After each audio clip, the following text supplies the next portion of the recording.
دن اچھے سے گزر رہے تھے۔ ایک دن میں یوں ہی مامی کا حال پتہ کرنے گھر گئی اور سوچا کہ شہزاد کو بھی آج منا ہی لوں گی، آخر وہ بھی تو میرے بغیر اداس ہو رہا ہوگا۔ گھر داخل ہوئی اور مامی کا حال چال پوچھنے کے بعد جیسے ہی شہزاد کے کمرے کے قریب پہنچی تو جیسے مجھ پر قیامت ٹوٹ پڑی ہو۔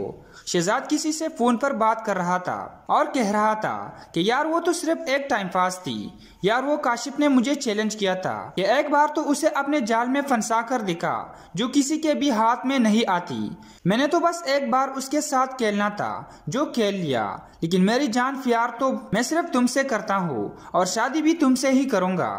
تم نے بہت اچھا کیا جو اپنی امی کو بتا کر ہمارے رشتے کی بات خود ہی چلا دی۔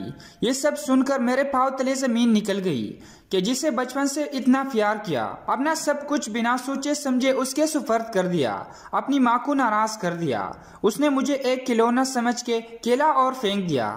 دل کو سنبھالتے ہوئے گھر پہنچی اور خود کو کمرے میں بند کر دیا۔ میں تو کسی کو کچھ بتانے لائق بھی نہیں رہی تھی۔ اپنی بدقسمتی پر روتے روتے رات ہو گئی اور سو گئی۔ صبح فجر کی نماز پڑھی اور امی کے قدموں میں بیٹھ گئی۔ امی مجھے یوں دیکھ کر پریشانی سے پوچھنے لگی، لیکن میں انہیں دیکھتی اور سوچتی ہی رہ گئی کہ اگر انہیں سب پتہ لگے گا تو کس طرح سے وہ اٹھ جائیں گی۔ خیر اب ہنس کر شبانہ بالکل چپ ہو گئی تھی۔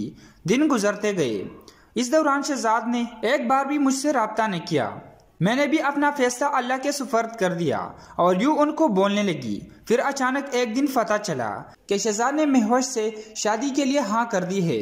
یہ سن کر ایک دفعہ تو دل کہا کہ دونوں کو جان سے مار دو اور پوچھو کہ کیوں انہوں نے میری زندگی خراب کی۔ شادی والے دن میں جب شہزاد اور مہوش اسٹیج پر بیٹھے ہوئے تھے تو میں ان کے پاس گئی اور ایک زوردار تھپڑ شہزاد کو تحفے میں دیا کہ میں کبھی بھی تم دونوں کو معاف نہیں کروں گی اور اللہ میرا انصاف کرے گا اور بہت جلد کرے گا۔ سب میری طرف حیرت بھری نظروں سے دیکھ رہے تھے اور میں وہاں سے سیدھا اپنے گھر آئی اور پھوٹ پھوٹ کر رونے لگی، لیکن اس میں قصور میرا اپنا بھی تھا۔ میں نے ہی تو اسے خود سے کھیلنے کی اجازت دی تھی۔ میری امی نے آ کر مجھے گلے سے لگایا اور چپ کروایا۔ میں نے انہیں کہا کہ امی پلیز ہم یہاں سے کہیں دور چلے جاتے ہیں، میں یہاں اور نہیں رہنا چاہتی۔ امی نے میری حالت دیکھتے ہوئے حامل بھر لی۔ میری گریجویشن مکمل ہو چکی تھی۔ میں نے اب کافی حد تک خود کو سنبھال لیا تھا اور شہزاد اپنے خیالات میں بھی کبھی آنے نہیں دیا تھا۔